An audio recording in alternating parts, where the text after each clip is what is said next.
రామానుజుల వారు శ్రీరంగం తిరిగి వచ్చి అక్కడి వారి అందరితో తిరుమల యాత్రా విశేషాలు, స్వామి దర్శనం గురించి వివరంగా చెప్పి ఇంకా ఇలా అంటున్నారు. ఆచార్యనిష్టమూర్తి భవించిన మా గోవిందుడు కూడా తిరిగి దక్కాడు ఈ యాత్ర వల్ల అని. ఒక శిష్యుడు ఇలా అంటున్నారు. ఆహా, దేవరవారు వర్ణిస్తుంటే ప్రత్యక్షంగా చూస్తున్నంత ఆనందంగా ఉంది అని.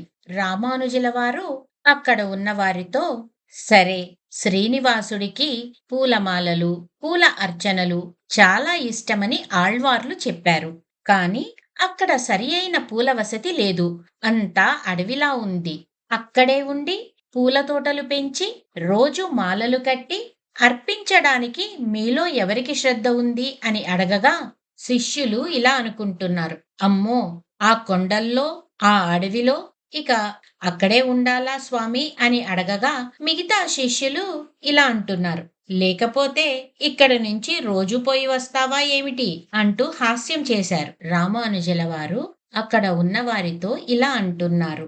ముందొక చెరువు త్రవ్వాలి, చుట్టూ తోట వేయాలి, రోజు 2 పూటలా మాలలు కట్టి అందమైన మాలతో స్వామిని రోజు అలంకరించాలి, రోజు 2 సార్లు తోమాల సేవ జరగాలి. మీలో ఎవరు దానికి సిద్ధపడతారు?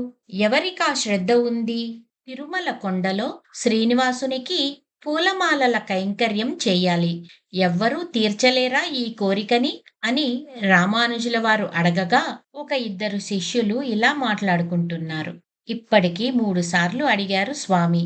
నువ్వు ఎత్తరా చెయ్యి అంటే, ఏం నువ్వు వెళ్ళకూడదు?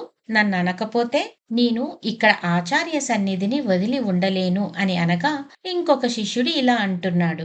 నేను మాత్రం ఉండగలనా ఏమిటి అని. ఇక ఇదిలా ఉండగా అనంతార్యులు లేసి, స్వామి, దేవరవారు ఆదేశిస్తే ఆ సేవ ఈ దాసుడు చేస్తాడు అని అనగా మహాపూర్ణుల వారు ఇలా అంటున్నారు. అనంతార్య, నీ భార్య గర్భవతిగా ఉంది కదా అని అనగా అనంతార్యుల వారు ఇలా అంటున్నారు. అవును, అయినా ఆచార్య సేవే ముఖ్యం. ఆమెతో పాటే వెళ్తాను. ఇద్దరం కలిసి ఆచార్య సేవ చేసుకుంటాం అని అనగా రామానుజుల వారు ఇలా అంటున్నారు. నీవయ్యా మగవాడివంటే అన్పెళ్ళై కష్టాలను చూచి భయపడని వాడివి. మహాపూర్ణుల వారు ఇలా అంటున్నారు. ఇక నుంచి నీ పేరు అన్పిళ్ళై, అనందాళ్ పిళ్ళై అని. రామానుజుల వారు అనందాళ్ పిళ్ళైతో ఏమంటున్నారో రేపు చూద్దాం.